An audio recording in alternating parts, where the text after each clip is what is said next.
And welcome back to Very Good Entertainment. This is episode 53. This is our British entertainment episode. And I am Linda Tepler, and I am here with my good friend, Lola. Hi, Lola. How you doing? I am all right. It's been a rough week. You know, we had Luke Perry passing away. That was very sad. And I spent like a lot of the week mourning that. Had a sleep study, not fun. Trying not to stress out, but I made myself relax this weekend. Oh, that's good. Yeah, I made myself. I mean, I took a nap today and I just made myself, I emptied my mind of all my worries. I made myself do it. It was very hard. And so I went to sleep today. So I've had a lot of sleep and I'm hoping this week will be more relaxing. That is excellent. Well, I am so glad that we decided to watch what we did, because I watched that last night and it was very relaxing. It was very funny. Along with I'm going to change my order a little bit, okay, because I'm so excited. I know a lot of people in the wine industry recognize that we've had wildfires here. Oh, yeah. Yeah. And unfortunately, in 2017, when just as harvest began, one of the California companies that buys some of our grapes here in Oregon decided, oh, no, there's too much smoke in the grapes. We don't want them. And this is like a day or two away from harvest, and that's disturbing. So what the Oregon grape companies did was they came together and decided, we're going to create our own wines. What a great idea! And so Solidarity Wines came into being, and just a few days ago, I received my first 2 bottles. Nice. I like that. This is the Rosé of Pinot Noir, and Pinot Noir is something that we do super well here in Oregon. Okay. And I'm just so excited about it because I love that type of spirit. Like when things just totally go wrong, that we can pick ourselves back up and make something good out of it. And people who are supposed to be on the opposite sides come together. Exactly. That makes you feel good. These competing wineries who are normally like wine is like a violent competition. Mm-hmm. Yeah, I watch Hallmark movies. I know. It's blood money, man. Yeah, it's serious. No, they came together. Yeah, they came together and decided to make wine together, and it's a real like a brewing cooperation type of. It's a beer cooperation type of spirit. It would be like if the 2 Mickelson brothers came together. Yeah. In the beer industry and said, you know, we're going to put our differences aside to make a beer. Yeah. It's not going to happen. I'm going to be very good. I'm going to make sure that I'm going to so feed. Clear. It is. It is super clear. Now, see, I don't know much about rosé. And I don't know much about wine, period, but I've been learning a little bit. Good. I've got this cool, but it's not cold. Okay. Chilled a little bit. Just a little. It's good. Cool to the bottle is cool to the touch, which I was told is good. Normally like just a bottle that says rosé on it, you can like get it like a little chilly. Okay. But because this is a rosé of Pinot Noir, they suggested that the bottle be cool but not like that chilly. Makes sense. All right. It smells enormously light. Okay.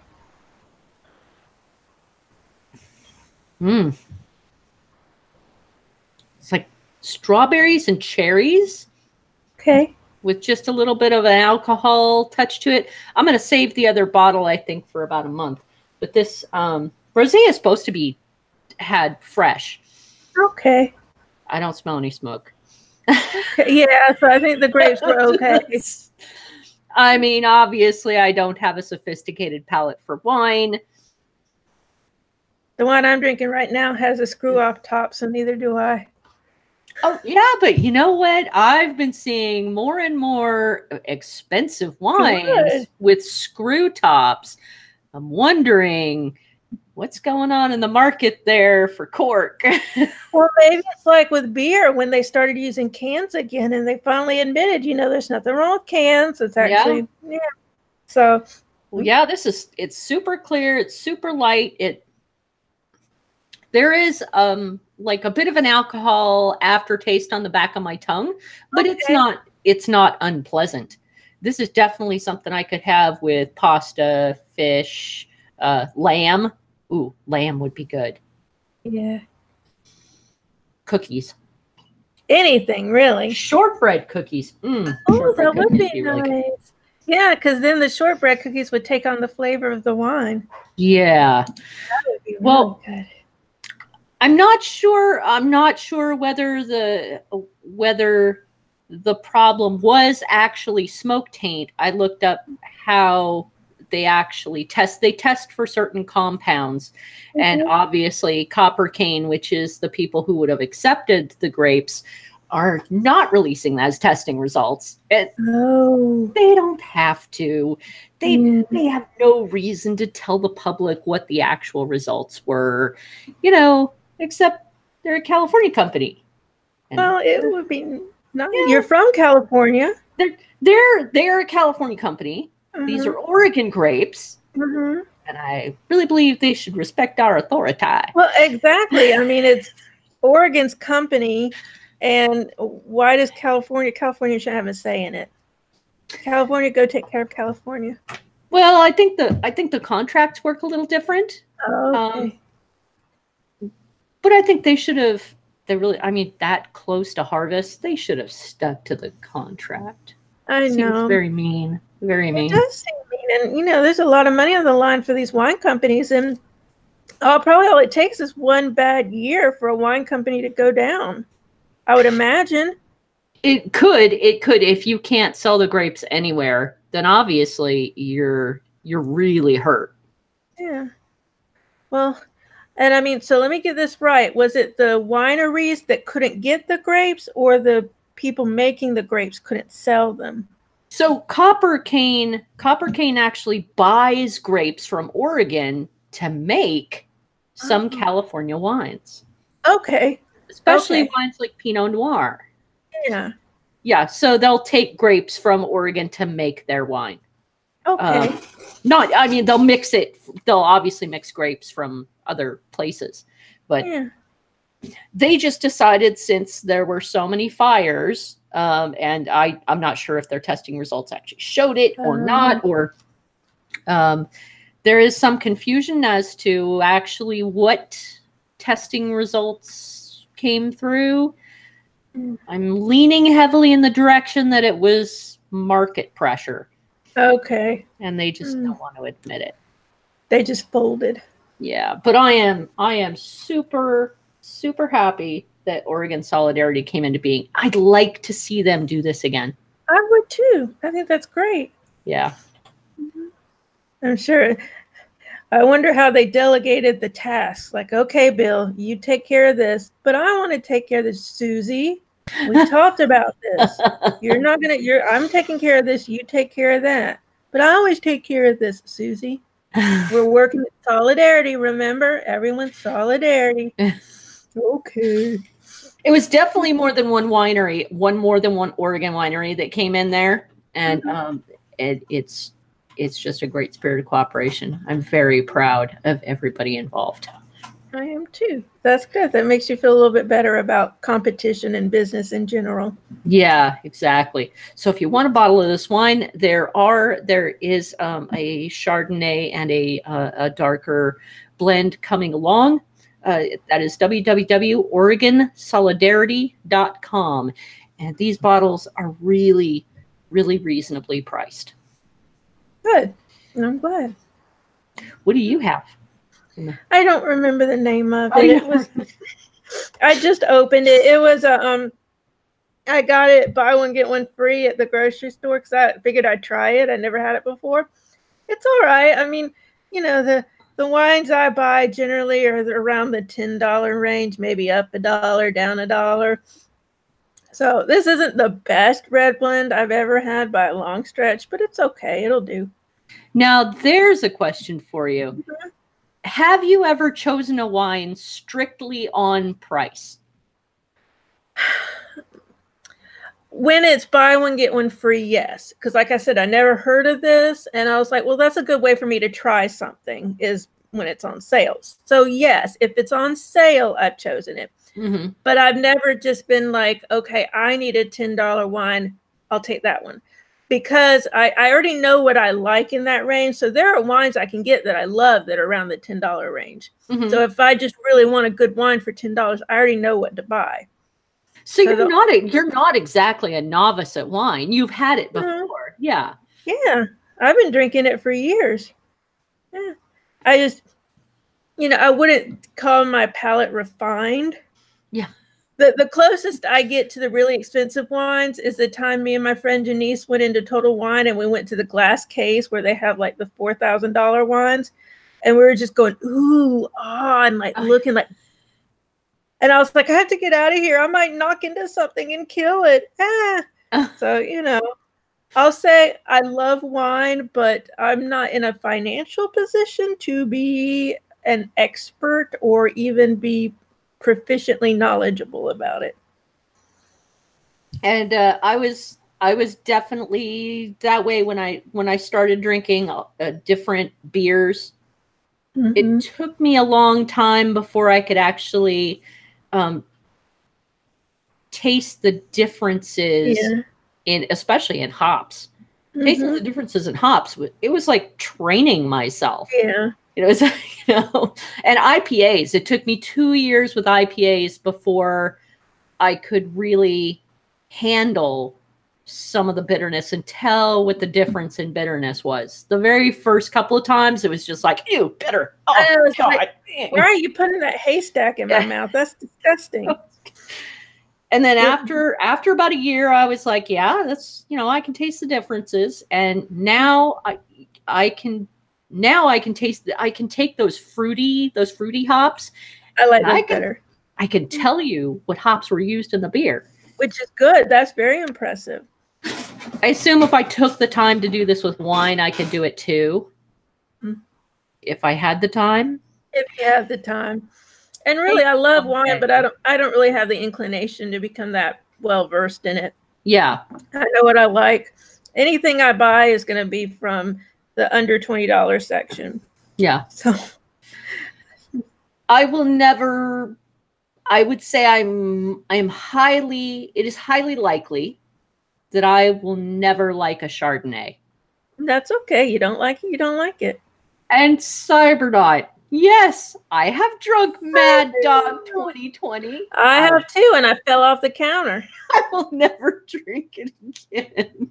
Oh my God, it was like grape cough syrup with vodka and fire and just... Okay, true story. I was like 20 years old, and I was sitting at the counter at the apartment I was living in, and someone handed me a tiny little, like almost bathroom cup, the little tiny bathroom cups. Yes. Of Mad Dog to see if I like it. It got about a foot away from my nose, and I smelled it, and I fell off the counter. Oh, so let's get the opinion of the producer. The producer. Do you like it, Mr. Producer? Mm-hmm. Is it? It's got a bit more spice to it than a regular rosé. It does. You know what? Oh, that's the term I was looking for. It has a little bit of spice to it. Now, if that's what fire does to wine, then it's fine. It might have made it a little better. Maybe we need to burn some crops. Well, usually people like smoked things. I could just call it smoked blend. Well, smoke does interact now. As I'm going all agricultural scientist on you. That's right. Smoke changes inside fruit. Smoke changes some of the flavors so that they can become enormously unpleasant. When beer goes bad and has that garbage smell to it, that's what smoke can do to grapes. Okay. So it can produce those really disgusting phenols. Yeah. So that's like the major issue for large scale producers accepting grapes that have been tainted by smoke. They don't want that. They don't want their grapes wind up tasting like garbage and then spreading that throughout an entire batch of wine. Yeah. But the fact that this came out so very nicely, there's no way this was touched by any significant amount of smoke, as far as I can tell. I think the California wineries or whoever it was, they should have done a taste test or something. Maybe there's a way they could have tasted it, or eaten the grapes and said, you know what, that's fine. Well, I think that may be part of their process. They may do a short fermentation on the grape and then do sensory tasting. I'm not sure exactly, again, because we don't have those results. Yeah. I don't know where that came in. It's hard to know. Yeah, it's hard to know. Oh, right. Oh, she didn't like something. I was trying to keep her off the keyboard. She likes to sit on the keyboard, and that's how I ended up with tweets that are like 6,000 lines. And I see like minus 6,000, minus 7,000. I'm like, can't get off. Or she likes to turn my screen upside down. Yeah. With Windows, all you have to do is do like Control R up or something, and it turns it upside down, and she loves to do that. And I'm like, so I was trying to keep her off the keyboard, and she didn't like that. Let's see. Cybernaut says he bought a okay, I don't know what that word is. Comedy Asian brew, because someone mentioned they liked it and they dislike most beers, and Cybernaut actually kind of enjoys it. It's a lager and it's crisp and clean, but it's run of the mill. Oh, so Tiger from Singapore. Oh, okay. I've had Tiger. It's not bad. I've heard of it. Okay. Not bad. Cybernaut, my lager's better. I bet it is. Mm-hmm. Bowie Dunkel lager. I've had this before, but I saw it in Safeway and I had to grab it because I love Dunkel lagers. They're so delightful and dark. Yeah, I remember I've had Dunkel before. And I have not had an actual darker beer from Bowie yet. Most of their beers that I have are like the IPA, the cream, ale, really light stuff. Bowie again is from Astoria, Oregon. Okay. Very clear, very pretty, amber-like. Bubbly. Beautiful head. Very nice. Yeah, perfect head. Wow, Bowie, you got the carbonation right. They got it. Oh, and they got the aroma right. This is like this dark, rich, grainy. Yeah, super malty, like a rich, malty, grainy type of lager. Very satisfying. Very satisfying. Bowie, good job. I will be getting more of this. Now, how do you spell Bowie? Bowie is B-U-O-Y. Oh, like a buoy in the ocean. Yeah, like a buoy in the ocean. That's literally, they have one on the bottle there. I don't know if you can see it. Yeah, I do see that. That's awesome. I wonder if they're on the ocean, if they're like seaside. Astoria is very close to the ocean, yes. Okay. And that's probably part of their whole sea life type thing. Because I know in Jacksonville Beach, they have a lot of like sea life type motifs going on.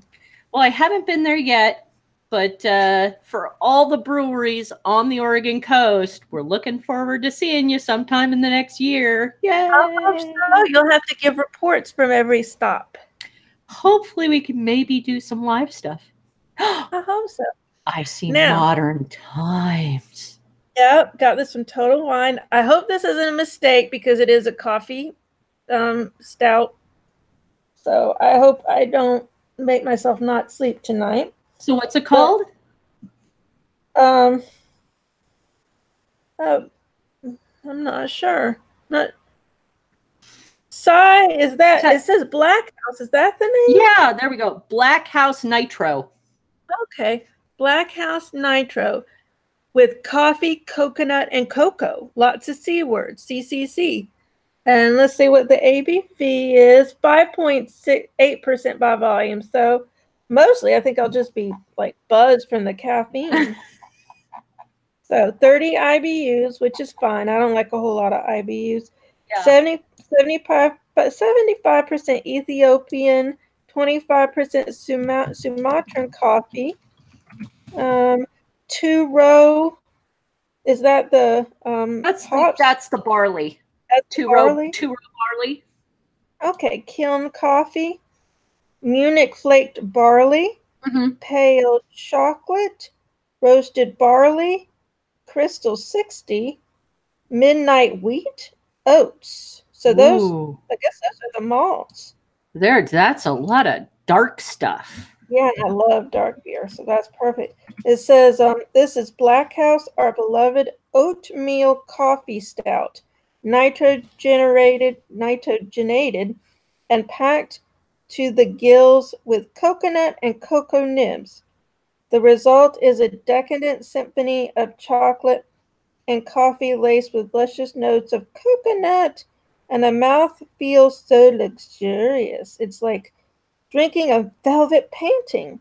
It's a stunning display of liquid elegance, best enjoyed while wearing your sauciest smoking jacket. I have pajamas on. Well, you do have a delightful hairdo. I know. Well, Pam did it. She said it was great. She said I look like Helena Bonham Carter.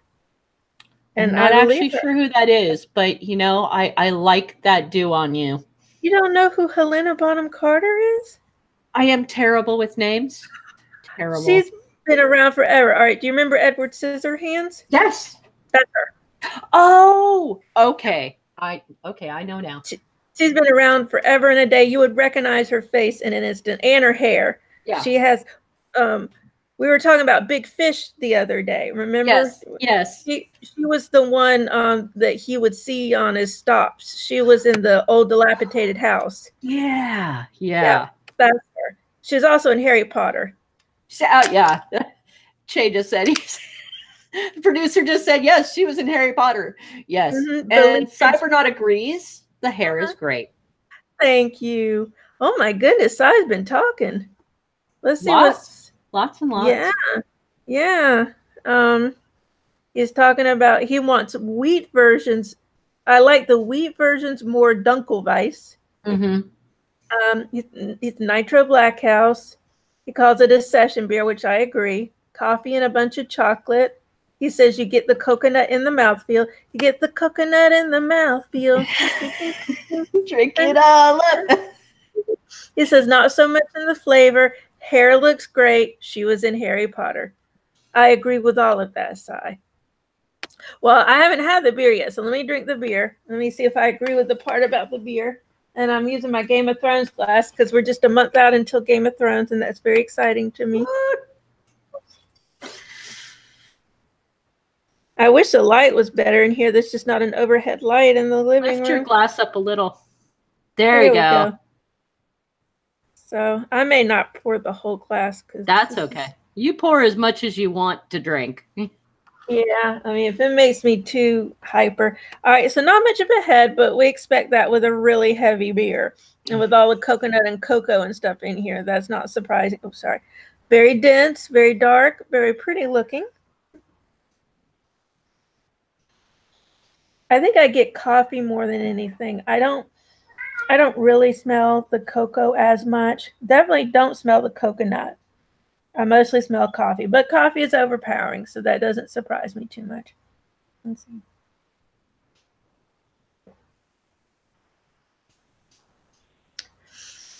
I would say it's really almost all coffee. I don't get any not surprised. Coconut. Modern Times is super heavy on like the coffee flavors. Yeah. I'm kind of surprised they put coconut in there. I suspect that the coconut is for texture. How's the texture? It's smooth. It's very creamy, which you would expect. Is some coffee beers can be really watery, but this is not watery at all. It does have a good mouthfeel, and maybe that might be what Cy meant when he said coconut in the mouthfeel or something. because it is very viscous, but not like pulpy. It's not pulpy at all, but it is very solid. So that's, yeah, I'm thinking for the mouthfeel, that's where the coconut comes in. Because I don't smell or taste coconut. That actually sounds like it'd be a really good morning beer. Yeah. Which I probably should have waited and drank this when I had like the whole day in front of me. But whatever. It was either this or drink a smaller, regular 12-ounce beer or whatever. And I was like, no, I want something that can last me a while if I want it to. Because this is, how many ounces is this? It looks like 16 ounces. Looks like a 16-ouncer. I don't know if it's going to, I'm sure it says somewhere. I don't know where it says, but, a pint. Yeah. So 16 ounces. That's true, Si. The nitro will make it extra creamy, but coconut oil, and I found that when I put coconut into my home brews, that coconut will make it feel thicker on your tongue. That it doesn't necessarily make it thicker, but it makes it feel thicker as you swallow it. It definitely feels thicker. It's coating my tongue. It's not, like I said, some coffee stouts can be watery. Yeah. Like almost like they just did cold coffee. But this definitely does not have that wateriness, which I like. So it's pretty good. That's good. Would you recommend people to, go out and try it if they like coffee beers? If they like coffee beers, definitely. Now, if they're really looking for coconut, no. There's no coconut, which is depressing. It's disappointing to me because I'm used to like Southern Tier and Funky Buddha, where if they say there's a flavor or a smell, it's there. Yeah, we're always in search of a really great coconut beer. If you're listening to this and you know of a really great coconut beer, please feel free to let us know, and we will do our best to find it and try it. Yeah, definitely. It's really hard. It's really hard to get that coconut flavor in the brew, and it's because it usually, like you taste, the flavor usually ferments out. Mm-hmm. And then what you've got left is that wonderful, beautiful, viscous mouthfeel. Okay, yeah, that's, Si said coconut is very hard to control. Mm-hmm. I guess so, but I've seen it be done. I've had coconut beers where I'm like, that's coconut. Yeah. It can be done. But, okay, to me, if they just wanted the coconut for the mouthfeel, they really shouldn't have put it like on the front like coconut. They could have put in the ingredients, but they didn't need to really advertise it as coconut because there's no coconut smell. Well, I mean, they should have made that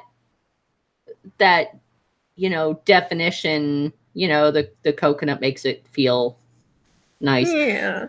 Maybe before it got in the can, it actually did have some coconut in it. Especially if they're surrounded when they're in the fermenter and stuff, they may really smell it like, wow, coconut all around.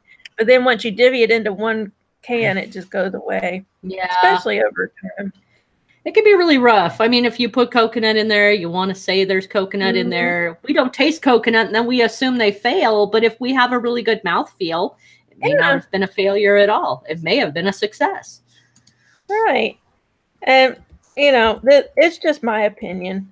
It could be that the next person would say, no, there's coconut there. That is true, too. Other people actually may taste coconut in it. I've tasted flavors that other people don't taste. It depends on your personal tasting habits. And your palate and all that stuff. Your experience with beers. Right. I mean, I'm used to, if it says it's coconut, it's got coconut. And so I expect that. And I'm like, there's no coconut here. They lied. Yeah, if they tell me there's coconut, I want a coconut Bahama Mama in it. Exactly. I want little coconut pieces to jump off and grab onto me and go, I'm coconut. I'm coconut. I'm coconut. I want to feel like I'm in Hawaii. Yeah. Oh, that would be nice. Without having to pay the Hawaii price. Yes, which I don't have. The closest I've gone to Hawaii lately is watching I Am the Night, which partly takes place in Hawaii. That was a good series, by the way. That was on TNT. Excellent. We have found a few new breweries. Bull Island Brewery is in Hampton, Virginia. Okay. And they're on Twitter at Bull Island Brew and on Facebook at Bull Island Brewing. Okay. And I heard from my friend Romar. Hi, Romar. He went and tried a Sultan Coffee Stout from Fat Polly's Handcrafted Ales and Lagers in the Philippines. That's different. We don't think of the Philippines when we think of beer. We don't. We really don't. But apparently, there's a lot more craft beer in the Philippines than I actually thought. Romar's review of Sultan Coffee Stout was, it has the right amount of bitter. It's not sweet. And it has a fruity hint that reminded me of, I'm so sorry, I'm going to mess this up, lanzones, which are a fruit also known as long Kong. Okay. So it has a fruitiness to it, and I love that. I love it when they mix like a fruitiness with chocolate in a stout, and it comes out perfectly. Mm-hmm. So that I wish I could go to the Philippines and try it. Me too. I'm looking at their pictures. I'm like, oh, look at that. That's so awesome. We have a big Filipino community here in Jacksonville, like they do in San Diego. So I know quite a few people from the Philippines. I've had food that's, in the style of the Philippines, but I've never had beer from the Philippines.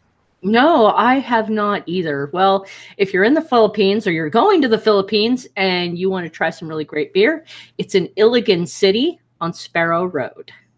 Interesting. I'm always happy to find something else in the world other than the United States. I'm like, yay! Mm-hmm. I need to make a list of like all the beer places that that we've discovered in the world. Because eventually, we're going to branch out. It's not just going to be Earth anymore. We're going to make beer on Mars and the moon. And yeah. And they're going to have to import grapes. And then they'll be like, no, we don't want your grapes because there was a fire. And we'll say, well, moon, how are you going to make your own grapes? Good luck with that. You're the moon. So you take your moon grapes. My son actually Talon had a great question yesterday. Okay.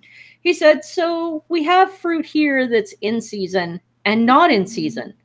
When we grow these foods on like Moon and Mars, what are we going to call it then? Because there is no season. It's all going to be artificially seasoned.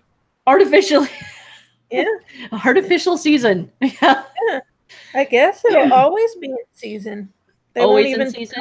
They won't talk about that because it's going to be artificially manipulated hydroponics and aeroponics and so I guess they won't have to worry about fires and stuff unless there's a fire on the space station. Oh, we should ask the folks on the Expanse. We should they have made beer on the space station. It was a science project from a young man from a school. Okay. And he sent his project up there. I'm not sure how it ever turned out. I looked for the results, but I never saw the results. Okay.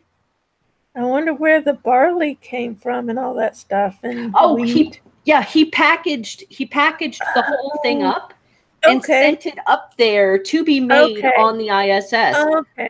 But I don't know anything about it after it got to the ISS. I don't know anything after that. I have never been able to find it again. The astronauts probably drank it. I would. That'd be like, what beer? We didn't get any beer. What are you talking about? Cybernaut put a link to Beer Advocate. Let's see what he's saying. The Patsy. Oh. What? Oh, coconut rye stout. Coconut and rye. Ooh. I'm not very experienced with rye beers. Sometimes I really like rye beers, and other times I just don't. Okay. So, Sai, is that a good one? It's got pretty decent ratings. Yeah, 4.18 out of 5 is that's pretty good. It's 6.6%. Decent. northern brewer hops and infused with a natural flavor of coconut. So they didn't actually use coconut. They used the flavoring. And maybe that makes it taste more like coconut if you just use the flavoring. And the very first comment on Beer Advocate is, tasting this took me back to my mom's sweet and sticky coconut almond macaroons. See, that's what I want. I want that sweet and sticky taste and everything. I want a dessert beer. This sounds like a super dessert beer. Yeah. He said it's more of a porter, and I think he's taken us to his Google review. Yep. So he put the Google review in here. He says it pours a deep black coffee. So he likened it to coffee. Aromas are coffee chocolate with overtones of a vague nuttiness. Well, that doesn't sound too good. Okay, wait. Flavors are hands down amazing. Light roasted coconut and rye with a dark chocolate back end. Very reminiscent of a Mounds candy bar and Italian espresso. I love Mounds candy bars. That actually sounds good. Really good. That's very good. See, I like flavors that taste like flavors. Call me old-fashioned. So the Patsy from Barley Forge Brewing. Okay. All right. Very pretty label. Has someone cracking a coconut. That's very nice. All right. Now I'm going to have to make a whole new section for recommended beers. Yep. And Google Plus is going to go away soon, so you might want to save this. Yeah, I downloaded all my information, but I'm getting good responses on Twitter to my beer posts. More from Facebook. But I'm getting pretty good responses on Twitter, and MeWe. Actually, I get quite a few interactions on the beers I post on MeWe, and we do have a MeWe group. So, and I need to get active with that. I don't remember my password, so I'm probably gonna have to create a new password. But I need to get active. I will. I promise. I told Jason I promise too. I will. I don't really like that name. Where did the name MeWe come from? I'm not sure. It's kind of a silly name. No idea. Silly name, MeWe. Well, I've gone through all my beer notes. I believe I've gone through all my beer notes. I think so. So on to the good stuff. Yay! Okay. Now, we watched Boy Meets Girl. And I know we both watched it through BritBox. Yeah. BritBox is available in 2 spots, both as an independent website, and BritBox is also available through Amazon. Yeah. So if you, I am pretty sure that if you pick up a BritBox membership through our link, that we'll get a little bit of support. So you can feel free to click on the Amazon link on and I just set this up yesterday, beeryge.com. Yep. So that's an alternative link. So if you go to beeryge.com and look through that page, you can see the Amazon link, and go ahead and click on that Amazon link. You can get a link to BritBox with tons of fantastic British entertainment. Yep. And I found this out the hard way. If you use Amazon channels, it doesn't show you everything they have on the page. So what I had to do was go to the actual website for BritBox, and it shows you a lot more. So I'd find what I wanted on the web page and then go back to the Amazon channel and search for it there. Because this whole time, for like the last year, I've been thinking, man, they don't really have that much stuff. I've watched everything I'm interested in. Well, I found out that, they don't show you everything. Yeah, it's a little difficult through Amazon sometimes to see what is actually available. I'm not sure whether that's because BritBox would rather you go to the actual website, or whether Amazon just has it programmed really weird. Maybe Amazon doesn't have a lot of space. Maybe they don't want to put 100 stuff on there.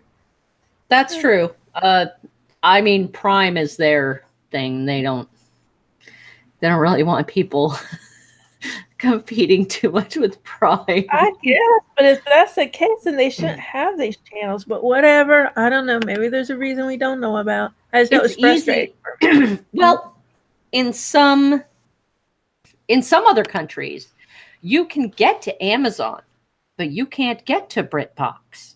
Interesting. I learned this today when I was actually looking at a Facebook group called British TV and Film Fan Club. Okay. And somebody said, just found I can't receive BritBox or Acorn in the Netherlands. Oh, that's a bummer. Yeah, so my suggestion was go to Amazon and see if you can get it through Amazon. Yeah. You may be able to get it through Amazon. I hope they can. Well, some of these services don't run in all the countries, just like other countries' Netflix is different than ours. Very true. Very true. Other countries' Netflix get Star Trek Discovery just through Netflix. Yeah. And that makes me mad. I'm like, fine then. Fine then. I just won't watch Star Trek Discovery, and I haven't yet. I'm not going to pay for another service.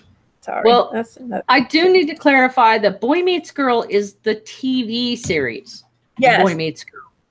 There's a movie, and then it keeps trying to take me to Boy Meets World too. I'm like, no. Yeah. Boy Meets Girl has Rebecca Root as Judy and Harry Heppel as Leo. Yep. And it's the story of a transgender woman and a cisgender man. Yep. Who get together. And all the chaos that can happen when they come together. I was really surprised when Judy decided pardon me, when Judy decided to tell Leo right off the bat. Before they even started their first date. Right in the beginning of the very first date. I expected him my boxes just fell down. Oh, okay. I was wondering what that noise was. No, it's all the we've received a lot of stuff from Amazon the past couple of days. So they're sitting there and she just looks right at him and says, I was born with a penis. It's like, okay. But he handles it so well. Well, he didn't. Yeah, I think he thought she was joking. Oh, you think so? In the beginning, because he's so nervous. He's pulling out this game card. The game card where to start a conversation. Yeah. But she had already started the conversation. She already started. She took her own card out of her pocket.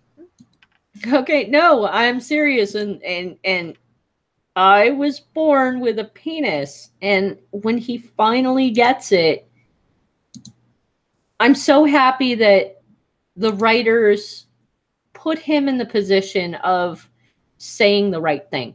Right. Finally, we don't have somebody who's a git.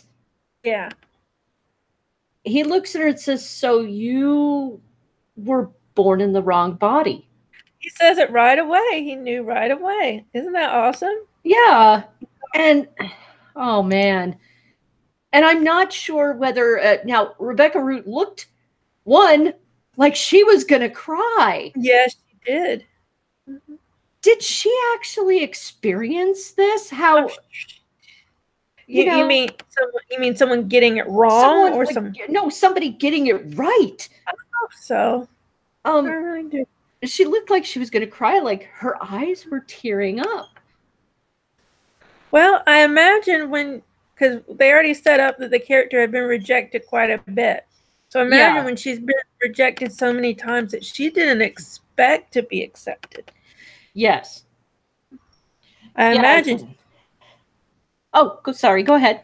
I was going to say, I like that they had her tell him right away, because what I'm thinking is going through her head is probably like, this is going to be another disappointment. I'm going to rip the Band-Aid off.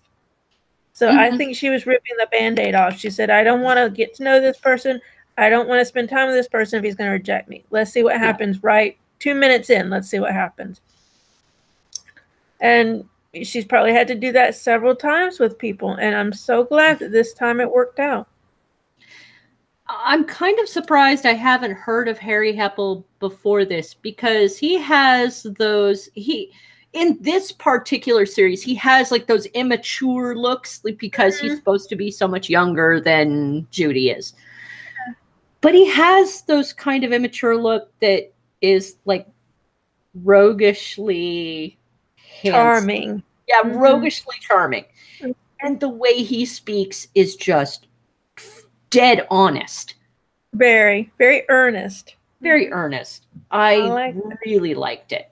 Really liked it. He reminds me of other actors I know. Like, he reminds me of the guy from Silicon Valley who's in all the Verizon commercials. Oh, yes. Yes. He reminds me of him. He has that kind of earnest dorkiness. But this character is a lot more mature than the character in Silicon Valley. A lot more mature. And when you see how boyishly charming Leo is, you might wonder, is he mature? Because he seems so young. He seems younger than 26 years. So you wonder, is he going to be mature? But pretty much the whole time he steps up and does the right thing. Really good. Now, Cybernaut says the British handle gender issues so much better than we do in the US.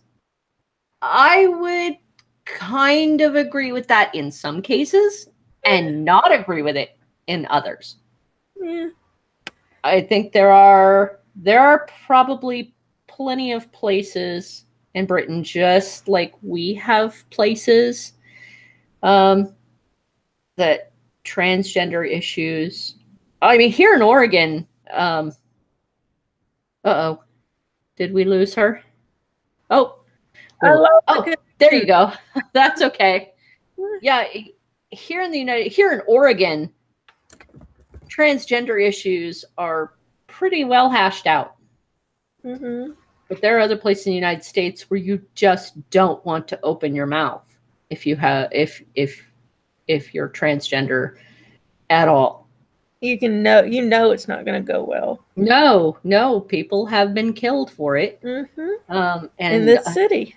Yeah, and I would not expect them, if they do not feel safe, to open their mouths about it. I would never, ever suggest that someone come out if they think they're going to receive such a backlash that they're in danger. Never, ever, ever. And we even see some of the stereotypical stuff, because Leo's mom, oh gosh, I just like her. She's kind of a bitch. She is. I hate her. I mean, they wrote her in the end of season 1 so that she came around a little bit. But in real life, someone who's that icky wouldn't come around so easily. Well, the character literally started off as, my son is seeing a dude in a dress. And my jaw, that's what he said. I was like, how could such a mature man, a modern mature man, have a mom that just speaks like that? And her first issue was because Judy was so much older than Leo. But then she found out about that Judy is transgender, and she just flips out. She totally flips out. And then she said, "You knew and you didn't tell me?" And one of them said, "Because we knew how you'd react," which is true. Yeah. I knew she was going to be a problem. I knew from the beginning, because she was harping on the age, which is only 13 years. 13 years is not that big of an age difference. So no, not in today's world. Not really. Not at all. No. I mean, it's a little unconventional, but not that bad. But part of the reason she harps on it is because she babies her children, which is why James is such a royal F up. That's true, but even he handled it better than his mother. Oh, he did. I mean, he had a warped curiosity. But you kind of expect that from him. I mean, that was just him. Yeah. Like, it wasn't like he was like he was accepting of it wasn't her. Malicious. Yeah. No, he just wanted to know things that maybe he should have kept his mouth shut about. You know. Like, and if she had told him, none of your business, none of your business, and none of your business, he would have gone, okay, and walked away. That's fine. But he probably would have still kept asking. But so is that your real hair? He probably would have asked everything. Yeah, is that your real hair? Do you have he would have I would have said schlong dong. That's exactly what he said. Yeah. Song dong, but fair. He said it like, I would have taken the high road and said schlong dong, but it's okay. But she encourages Leo to ask questions, so she would probably encourage James to ask questions too. Very true. And I think the way that the writers handled each episode, it wasn't as off-putting as it could have been. Because Judy always has Leo there as a good bulwark. There's never really a time when he's not there for her. We lost her again. Oh, nope, just slowing down a little. Oh, there you go. Am I gone? Nope, no, you're there. All right, can you repeat that last bit? Oh, I said I don't think it was as bad as it could have been because Judy always has Leo there as a bulwark for her. Uh-huh. And it's always really nice. I mean, Judy wound up meeting, and this has to happen in real life, like consistently, where she meets somebody from college who had no idea that she had transitioned. Yeah. Now this guy turns out. I hated that guy. Okay, I didn't hate him because he was like completely ignorant. At least you could see in his head he was trying to get it. Maybe. He wasn't trying to be mean. At first, but then at the dealership when he started talking about ladyboys, that's when I started to hate him. Oh wait, was that him? I didn't think that was him. Yes, that was Jeff at the dealership. Oh, well, that's a jackass. Yeah, that was him. He was like, yeah. I did not realize that was him. Yeah, because remember when Leo went back to Judy and said that he didn't get the job, Judy said, but Jeff promised. And that's, yeah, that was Jeff. It was really disgusting. Because Jeff wanted to start knowing all about things like he totally had no right to know about. Right. He wanted to know about her bits, if she still had her bits, because he apparently wanted her to still have his bits because he likes ladyboys. It's like, dude, I mean, and that's totally all on him if he wants, I'm not saying anything bad about people like ladyboys. But it's none of his business. If he is not in a relationship with her, then it is just, frankly, none of his business. She's not a circus freak for him to gawk at, and that's how he's acting. Exactly. That is a great way to put it. She is not a circus freak. She's not. And it was really disgusting the way he was acting. And he was making Leo so uncomfortable. That's not professional. That's not what they're supposed to be talking about. He should have taken that time to teach poor Leo about cars. Leo didn't know that is true. Like he kind of threw Leo into the fire there. Yeah. Selling cars is not exactly easy, and you gotta kind of expect to know at least how to handle questions you can't answer.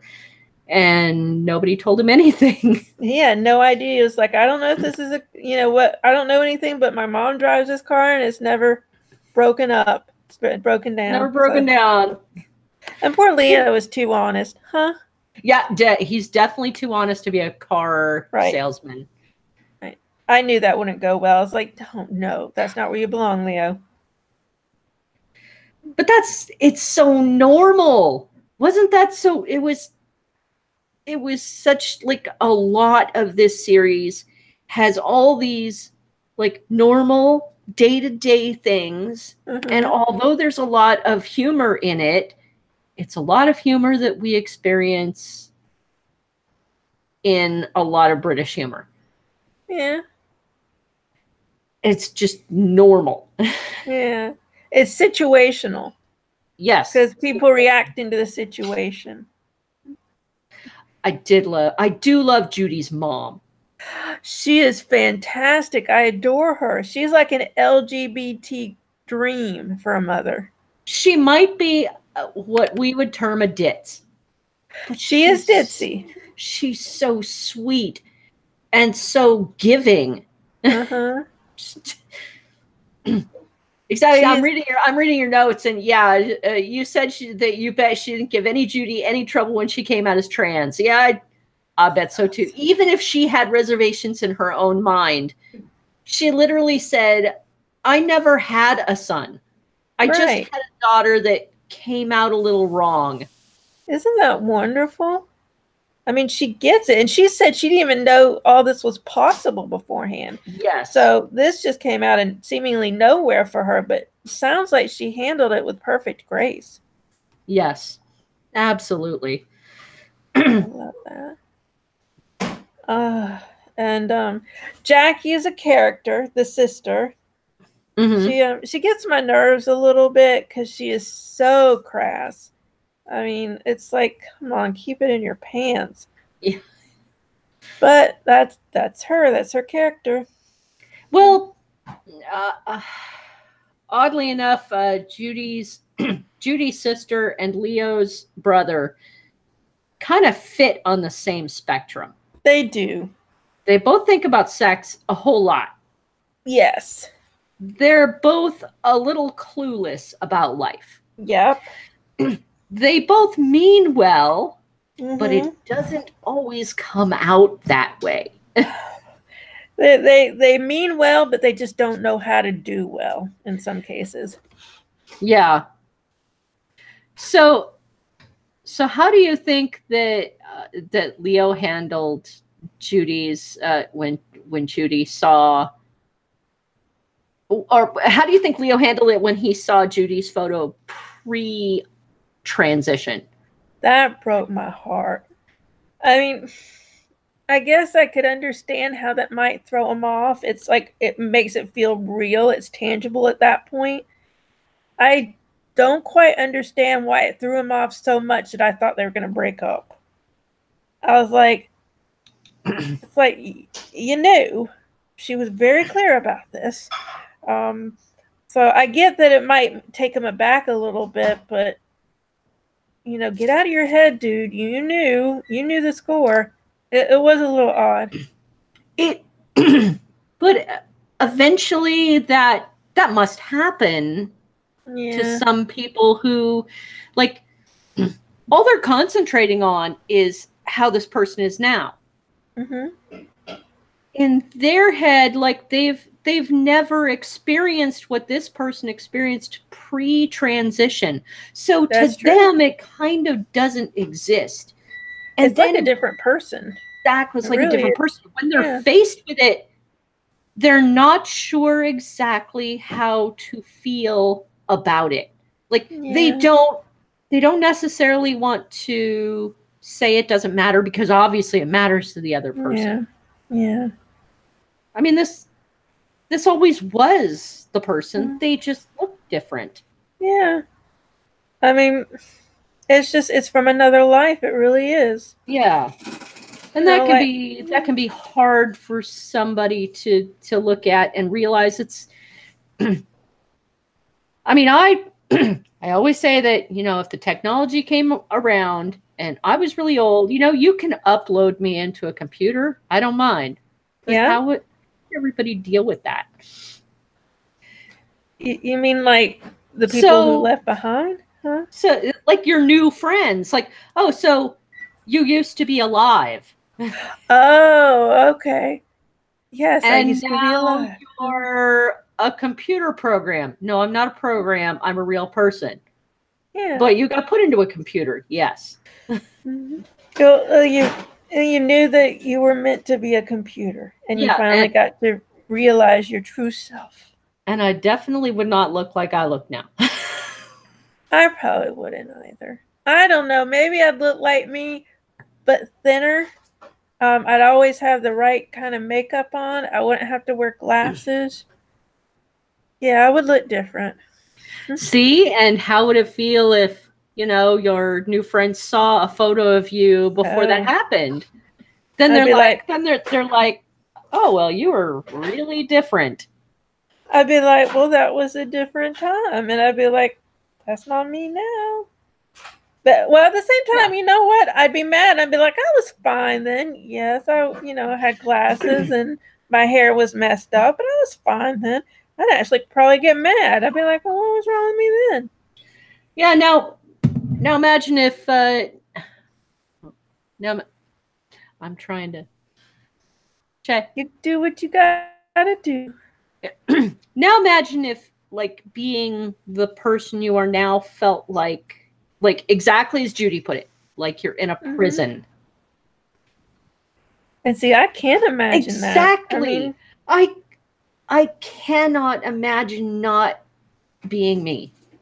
Not feeling comfortable as me in my own skin. And we're lucky. That's why it's hard for us to really truly comment on this, because we're not in her position. Yeah. It's only a glimpse, because we really can't know. But at least we can get a clue. Yeah, I mean, we can get an idea. The actress is so good at transmitting how she feels that we feel like we can feel it. Yeah. And we've been rejected before. You know, we've been hurt. We've been felt, for whatever reason, ashamed about things.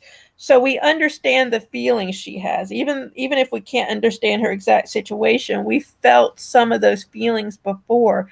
And one of the great things about her as an actress is that she can show us that the way she feels isn't that alien as the way we feel. It's just a different situation. Yes, absolutely. Is that episode? I was looking for episode 6. Oh, 6 was the present. Oh, her birthday party. Yep. That was hilarious. The birthday party that turned out just to be a party. And she never even went in there. So it was Judy's birthday. And Judy didn't go. And Leo literally goes to buy her a present with 30 pounds. That was so sad. The way the jeweler looked at him. Like. Yeah, I know. And. Was that 30 pounds or that was 30 pounds, not 30 euro, right? It was pounds. Yeah, so right now it's about $38. So you'd have approximately $40 to go and buy a piece of jewelry. Yeah, don't even try jewelry at that price. Don't. He should have just gone for flowers or balloons or something. Or, or a nice book. Or or I don't know, a scarf. I just don't know, but yeah, maybe he didn't feel like he knew her well enough yet. Yeah, maybe. Now they were in a pub or a mall, or the day of her birthday when she came in, and he tried to admit he didn't have a present, but he couldn't, so he asked her to marry him. Weren't they at a restaurant or something? It looked like either a restaurant or a pub. It might have been a pub. Yeah. But yeah, I felt so bad for him, because I could tell he was being earnest, because when he was in the jewelry store, he'd watched this couple, and you could tell they were engaged, and he just had this wistful look, like you could tell he was thinking, that's what I want. I want to do that. Yeah. And so I could tell he was being sincere, and she thought he was kidding. And I was like, oh, that's so painful. Oh. But then again, it was pretty early in the relationship to be. It was too early. It was too early. On her. I mean, it was too early. Yeah. It seemed almost unfair. Yeah. That he did that. when Especially in she wasn't public. ready for it, and in public. Exactly. Yeah, that's never a good idea. Ever. If you've ever watched a TV show, don't do that in public. No. Don't do that where people can hear it or see it. It's just not a good idea. No, that's definitely a private moment, and you gotta give the girl or the guy space to be able to say no. Right. And yeah. it be okay. You might be crushed, but if they say no, they need to feel like they can say no and walk away from it, and it's okay, or maybe just not yet. Yeah. Not yet. I don't feel like it yet. I mean, if she'd realized that it was honest, I think she probably would have said, "Love, you know, we've only known each other for a few weeks. Why don't you table that and then ask me in a year?" Yeah. I think that would have been better.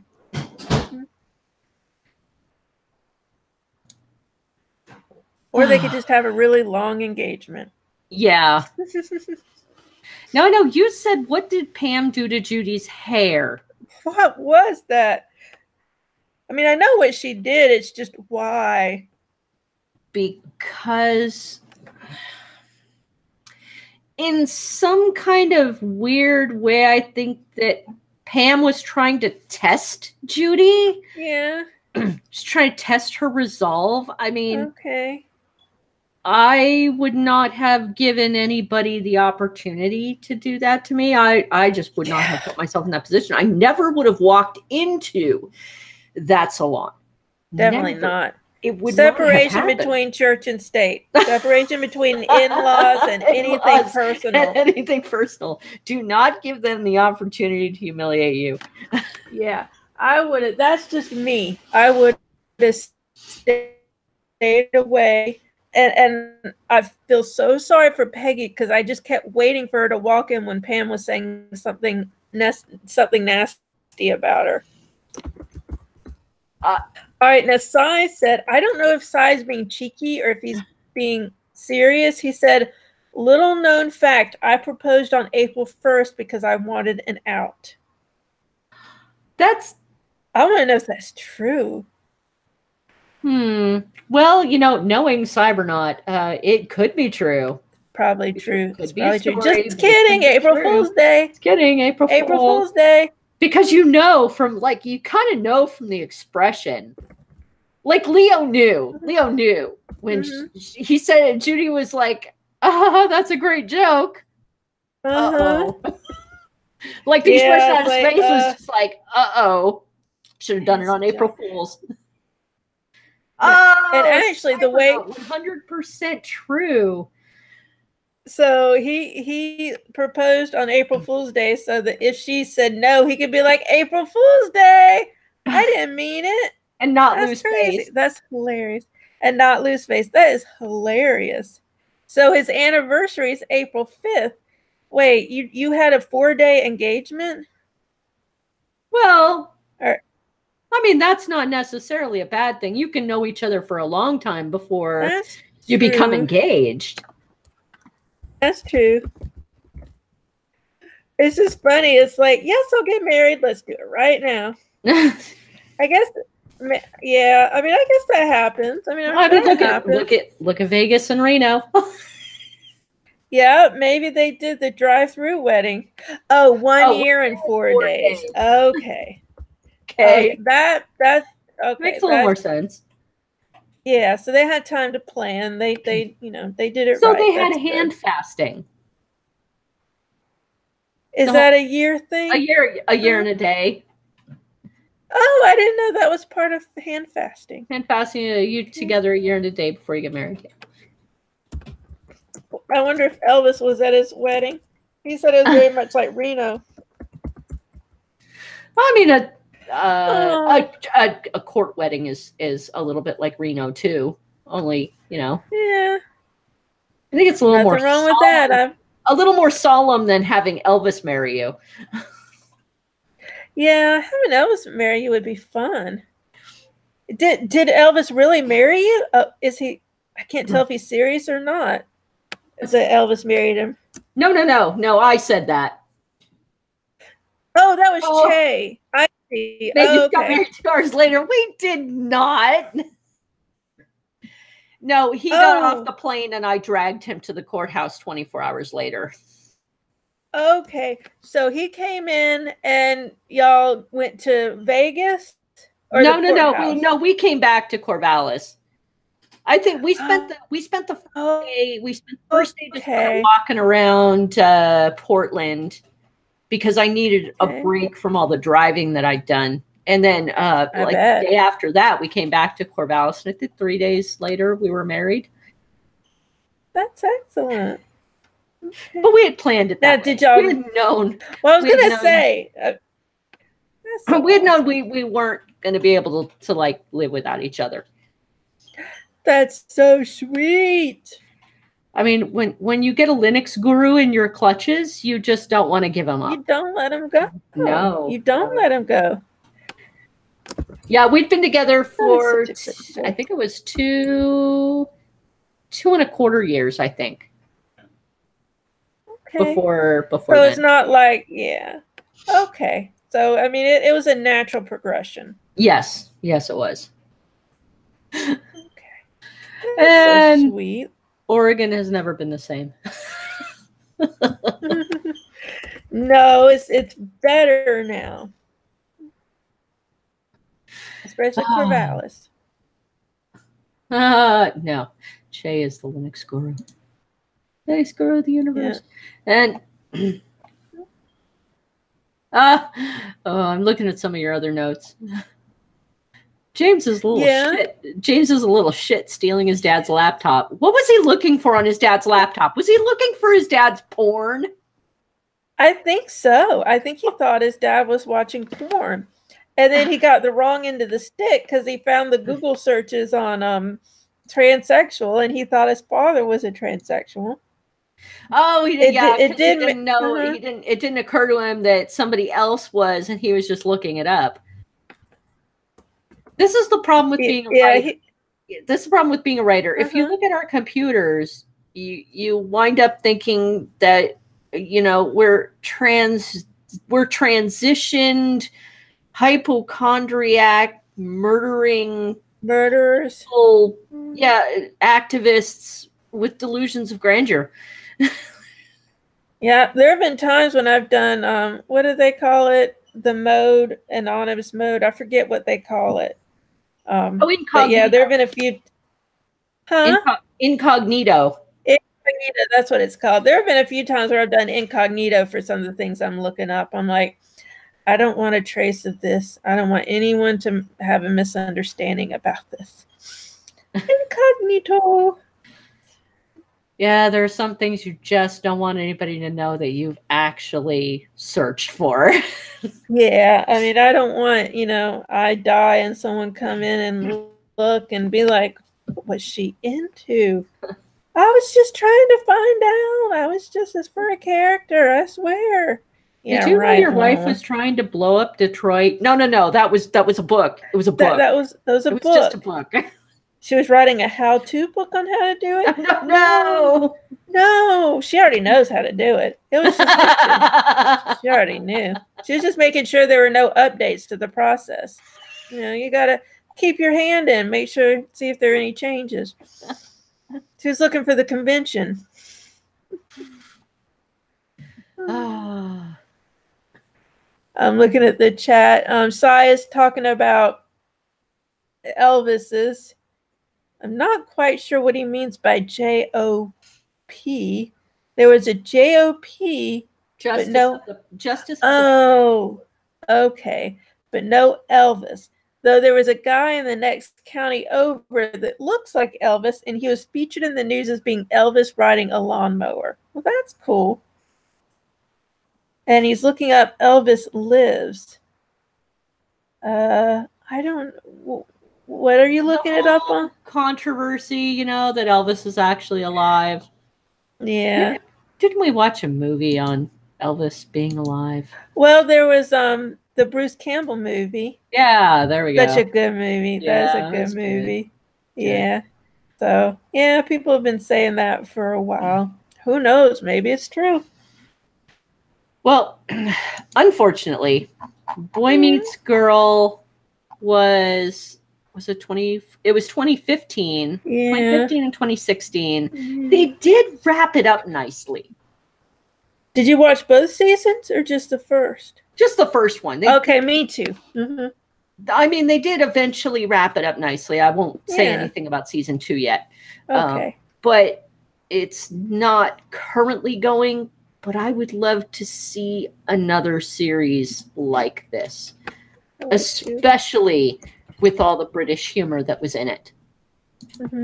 It was at times insanely funny. Yeah. With all the British awkwardness that you know that ensues. And it was sweet too, especially with Judy's family and Leo and Judy together. I mean, Judy's sister intended on going to, is it the Netherlands? Hungary.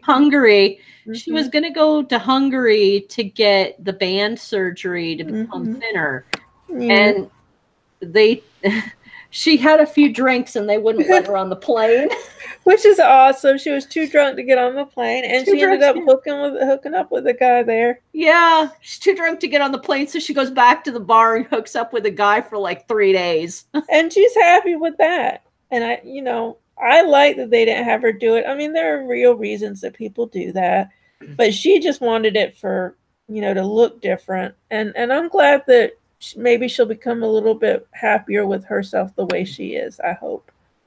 Because she does always seem like she's trying to prove things. That's one of the things that puts me off a little bit about her.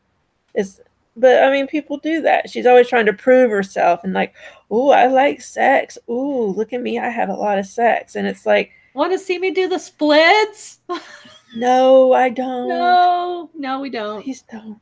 Yeah, it gets a little bit much, but I think that's also from, having low self-esteem. So I give her a pass. Yeah, but that's part of the British humor too, is to be so over the top. That's true. Yeah.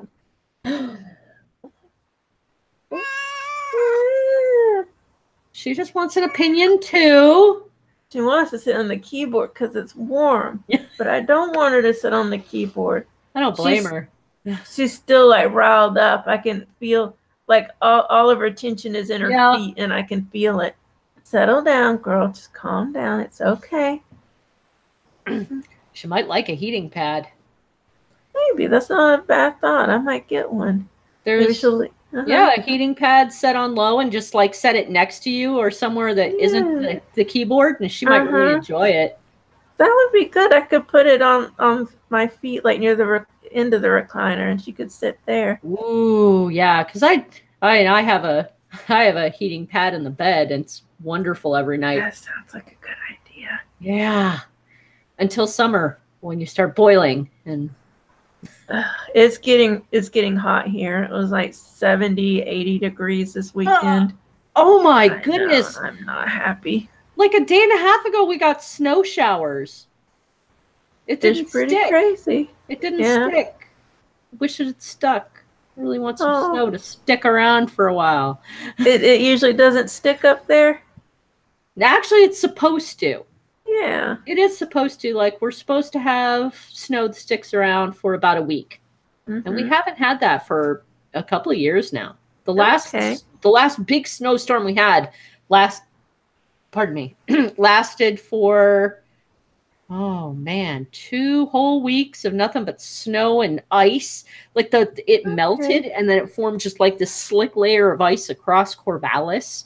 It was terrible. Okay. Yeah, I don't like ice. Snow can be interesting, but not ice.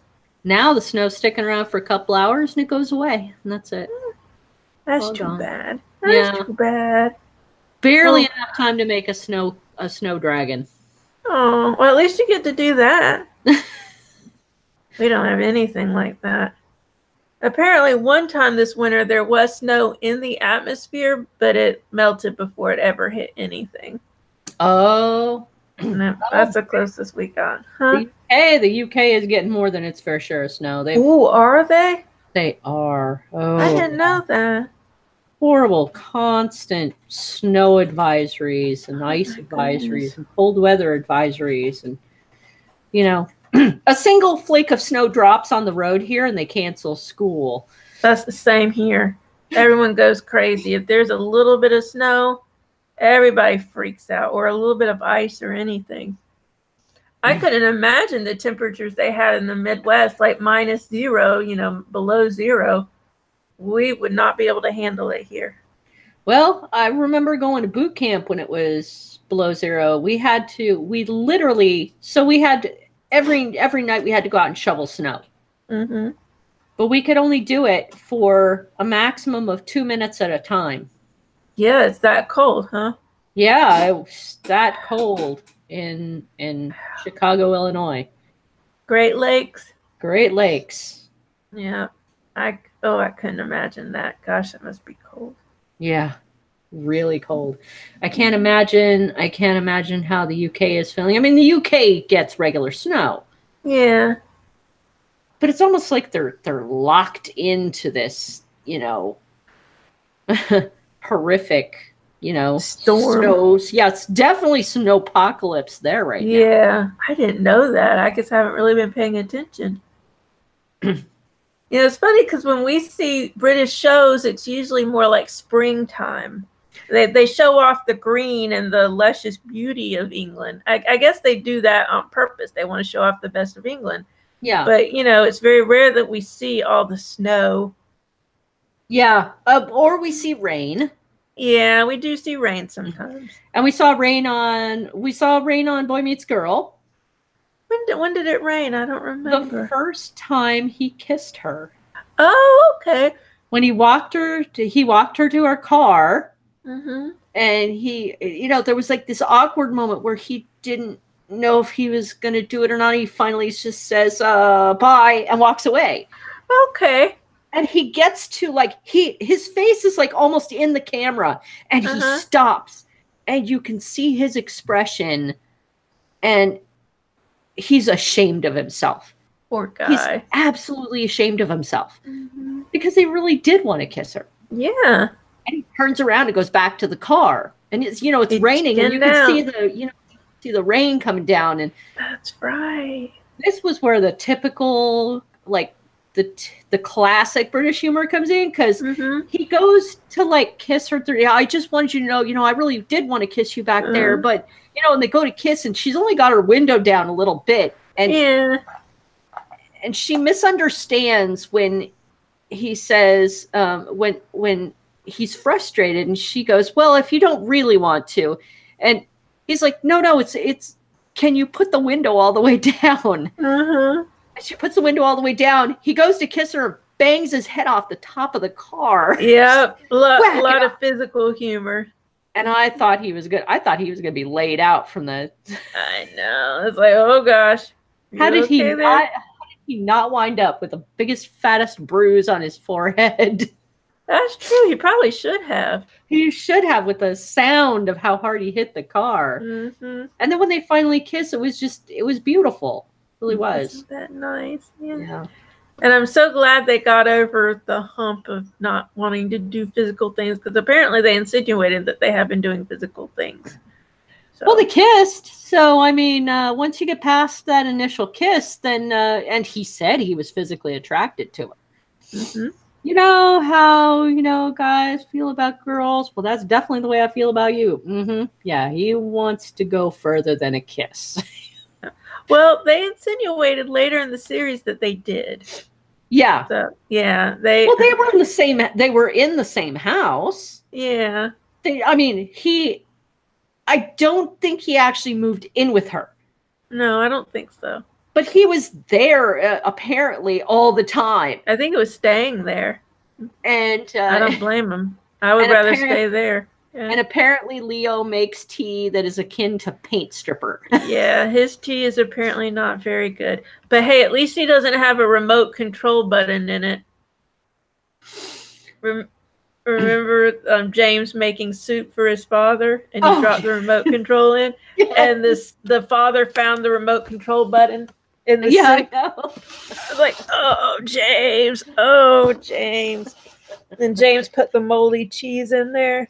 Oh God, with a touch of cheese. Mm-hmm. Oh, well, it's just a little bit of mold. I mean, blue cheese is made with mold. Yeah, but that's controlled. I imagine they have ways of telling if it's fatal or not. Well, I mean, if you get mold on the outside of cheese, I just cut it off. I do too, unless sometimes the rest of the cheese will be hard. If the rest of the cheese is hard, then I won't use it. Yeah, that's true. But then we've left it uncovered. Yeah, and that's a fault of not covering it up well. Oh. Now I want cheese. I want cheese. I want cheese too I want cheese with my wine and my beer. That would be good. Cheese and wine is really good together. So eventually we'll come back around and watch season 2. Yep. I don't want to do it like right away. Mm-mm. Let it marinate a little bit. Let it marinate a little bit. Well, and I remind people. Yeah, and I have an idea for one of the shows we can do coming up. I found something else on. I don't remember. I think it was BritBox. Yeah. Oh, really? It was either Amazon or BritBox. Sometimes I can't tell the difference because I search for something and I'm not aware whether it's Amazon or BritBox. Do you remember what it's called? Paradox. Paradox, not Paradise. Nope, not Paradise. Paradox. Is still good, but it's sci-fi, and I'm totally gonna mess this lady's name up. I've seen her in tons of stuff. Tamsin Thistlethwaite. She's been in a ton of British stuff, and she used to be, if I remember correctly, if I'm not getting her mixed up with someone else, she used to be married to the guy from Lucifer. What? Is it a TV series or is it a movie? It's a TV series. TV. What? Oh, 1998? Wait. No, 2009. 2009. Yeah, Tamsin Outhwaite. Tamsin. I'll put it in our own little chat, and I'll put it in Google too. Oh, it's on Prime Video. So it's on Amazon. I can watch it too. That's good. So I better confirm that though. Ah, come on. Amazon Video on Demand.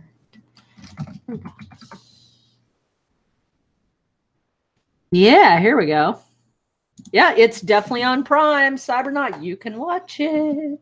Adding it to my watch list. So do we want to make that next British entertainment?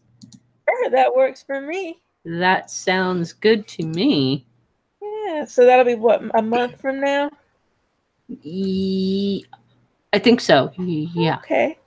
Let's see. We have on the 16th, we have Patty's Day. Irish, yeah. We're all going to be Irish for a day. Yeah. Even though we know Patty's Day is on the 17th, but we're having a special. Well, we're having a special episode with actual Irish knockoffs.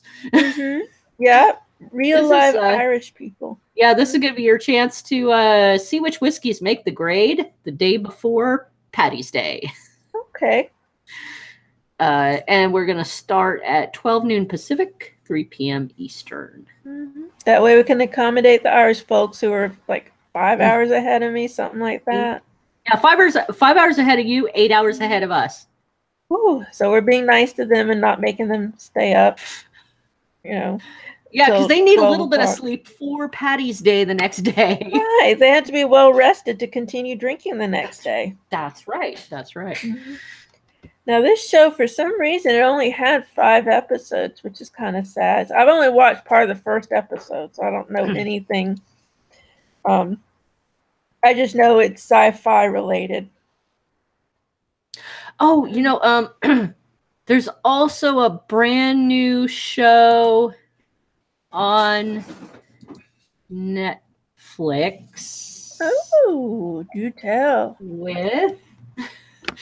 I know I'm getting slower because I'm trying to remember. You're trying to look at it at the same time.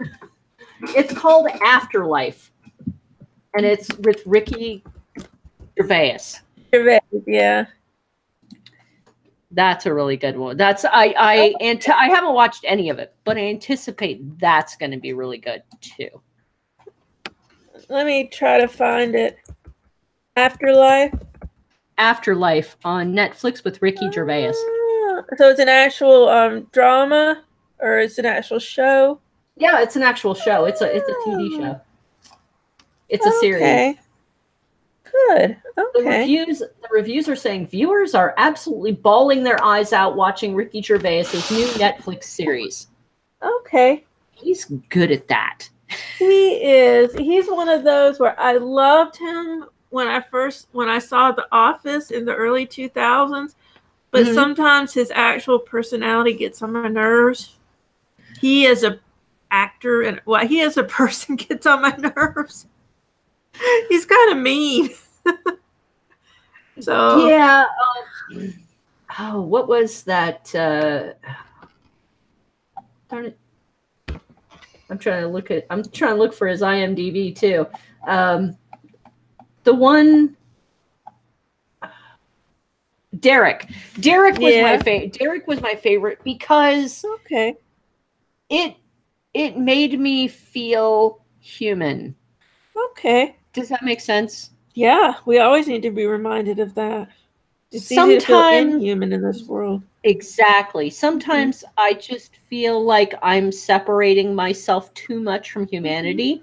And Derek brought me right back to earth. That's great. Okay. It was very nice. So I'm hoping that Afterlife is going to kind of do the same thing. Okay. I really liked Extras. Yeah. That was his show like 10 years ago, something like that. That was a good show. I really liked that. Yeah, Ricky Gervais is definitely a big favorite of mine. Good. But right now, I'm hoping we can get far more of Rebecca Root. I hope so. Because she's just so imaginative and expressive in how she acts. She's very good. I want to see movies. I want to see TV series. BBC, don't you dare hide her from us. Yeah, we definitely need more. I hope she's casting a lot more stuff. Yes, absolutely. Well, let's see. If you don't see us on March 16th, McMenamins is going to have their usual Irish Paddy's Day celebration, especially here in Corvallis. 3rd Street will have their tent up with live music. They will have their Irish Stout, and they should have an Irish Red. I would do my best. To get some of that. Okay, that sounds awesome. The day before, so that we can try it out and really, grill them on their beer process. Yeah, I don't know if I'll be able to get to the store to get anything. I'll try though. I don't think I have any Irish beer. I'm not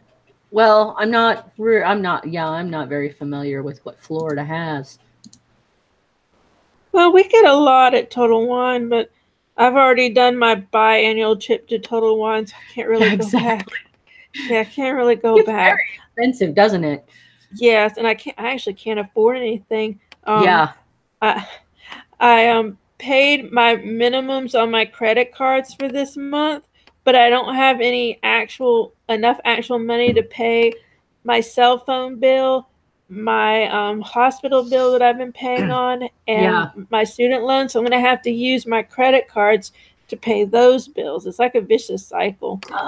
Yeah, I know, right? Like it just really sucks when you have to go into that cycle of robbing Peter to pay Paul. And that's what Mom always said. Mom always used that phrase, and I see what she means now. That's exactly what I'm doing. I'm treading water, basically. And it doesn't help that I haven't gotten my tax refund back yet. No. Yeah. See, we don't even get one, but Yeah. Yeah. Well, I need that money because that's gonna go to Mom's headstone. Oh. Her headstone is gonna cost $1,700, and my uncle's gonna pay half, which means I have to pay half. Oh my goodness. Mm-hmm. And I was waiting for my tax refund, and like I saw the tax guy like 3 weeks ago, and I should have gotten it back. And so I called him Friday. And I said, "Yo, what's up?"